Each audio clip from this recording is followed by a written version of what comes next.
Hey CFMA, my name is Mike Hansberger with Caliente Construction in the Valley of the Sun chapter. So your company's ready to go take on some big growth goals, but what do you really need to know before you grow? I think a couple of things you need to know is, one, you need to know yourself. To grow yourself, you have to know yourself.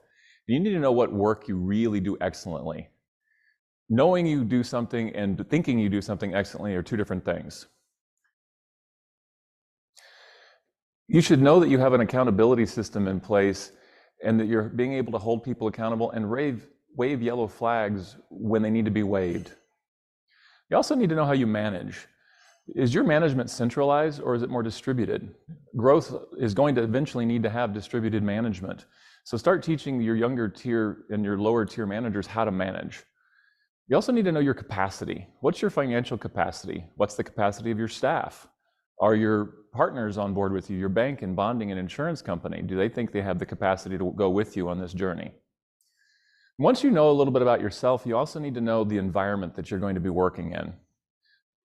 Growth usually brings new customers, and sometimes new customers sound really great to work with because they're a big name, but big name doesn't mean great customer. So do your due diligence and know what those customers are really going to be like. And with that, you really need to know your contract. Sometimes with complexity in customers comes complexity in contract beyond what you're used to. So really know what that is going to be in your contract. And finally, know the ground rules. What are the playground rules in the area you're going to be in? What's the weather like? What are the labor laws? What are employment norms? What are the availabilities of subcontractors going to be like? And there's various other things you can look at, tax laws and employment laws and things like that. So just take a good hard look and do your due diligence about where you'll be working as well. So as you grow, keep evaluating yourself and evaluating the environment. Go out and do excellent work, and best of luck with your growth.